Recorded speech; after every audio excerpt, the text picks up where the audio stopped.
Now, this new report has found that popular games are using harmful tactics to keep children playing for longer, to keep them addicted, to keep them coming back. What are some of these tactics? Thanks so much for having me on. Yeah, so there's a range of these, but one of the most well-known ones is what's called loot boxes, where you pay some kind of real-world money for some in-game chance. So, as mentioned in the case there, you pay a few dollars, and then you have a small chance of some really useful or kind of or some kind of impressive item within the game. But there's also other examples too, as there's places where, for instance, the kind of connections between real world money and the in-game thing which you get are quite well masked. And games will, for instance, have in-game currencies called things like gold or diamonds or silver or that type of thing, where you pay real-world money for the in-game money, and then you spend the in-game money on a game of chance. And so the idea is that it kind of creates this mental gap between the real world money and the in-game chance, even though there's still a very strong link there. So, would you say children are being targeted, or is it just what's happening when they're playing the games? They're just getting caught up in it?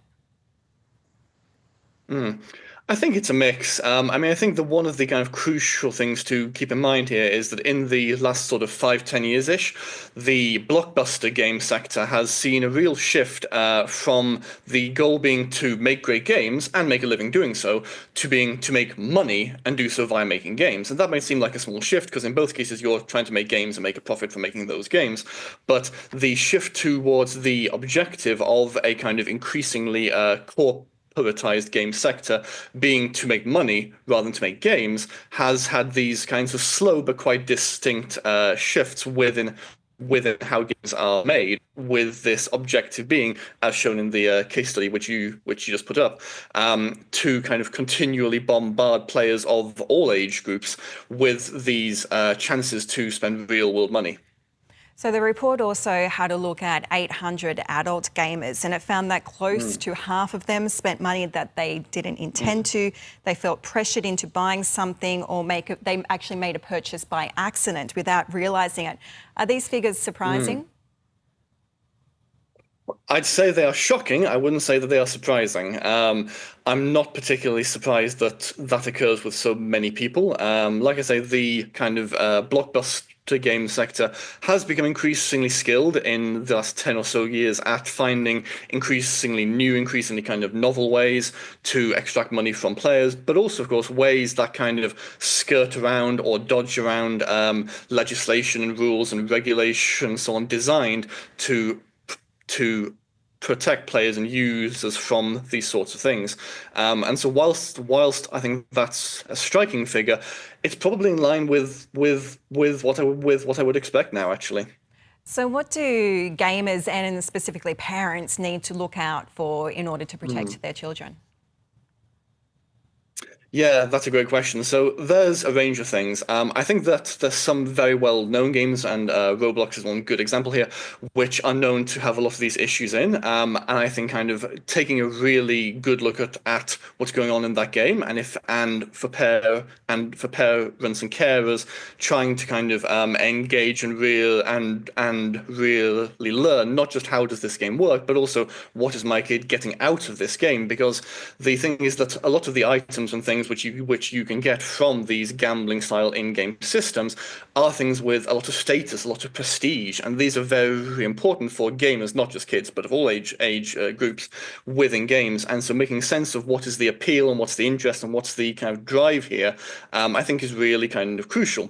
But also I think it's worth keeping in mind that although these sorts of these monetization systems are now extremely common in blockbuster games and mobile games, they aren't common in other sorts of games like indie games, that we call them, kind of more creative, more kind of art-focused games. And so people can still explore games and still have plenty of fun in games outside of the blockbuster games world. And in those other sorts of games, these kinds of predatory monetization methods essentially just don't exist. So what can be done to combat this? Are there any laws or guidance in place? Well, there's plenty. Well, in both here and elsewhere, there's a lot of existing regulatory frameworks which are designed to try to capture these sorts of things, but in part because they aren't specifically targeted towards games with these sorts of monetization systems in them, and also, like I mentioned, in part because games companies who create these sorts of games have become increasingly skilled at finding ways to kind of dodge around these things and skirt around these things. I think that we do probably need a great deal more attention to how resourceful blockbuster games companies and mobile games companies have become at finding ways to still offer these sorts of monetization methods, whilst doing so in a way that's technically in keeping with laws and with legislation and so on, but still achieves those sorts of objectives of encouraging this kind of ongoing, continual kind of drip feed of money from players towards the games company.